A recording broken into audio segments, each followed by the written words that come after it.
I do not have mandates in my system, and I'm sure you're going to ask me about that. Well, exactly. That was exactly what I was going to follow up on, because most people would say that to truly provide universal coverage, you have to have an employer mandate, you have to have an individual mandate, or some combination of both. So what are you really for if you're not for mandates? I'm for practical, understandable, reasonable notions about how human nature functions.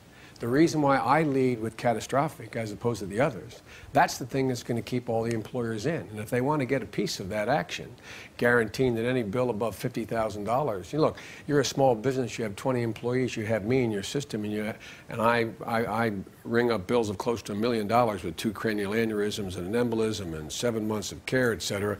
I blow your system for you. So if you are able to have me in the system guaranteeing that everything could be paid above $50,000 by the federal government, that you're not going to be liable for that payment. In return for that, I want you to ensure you're going to have every single solitary employee. And that's the only thing that will level out your increase, this 80% increase in premiums charged to businesses, and it actually can lower it.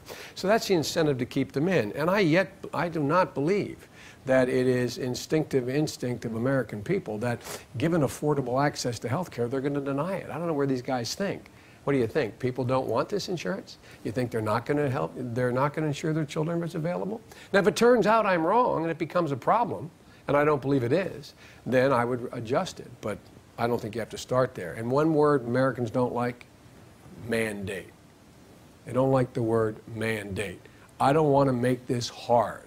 I want to make this simple and not susceptible to what some of the insurance companies and the right wing will argue this is, a mandated socialistic system.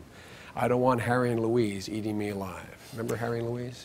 All too well, Senator. Thank you. We'll go now to a question from Julie Rovner.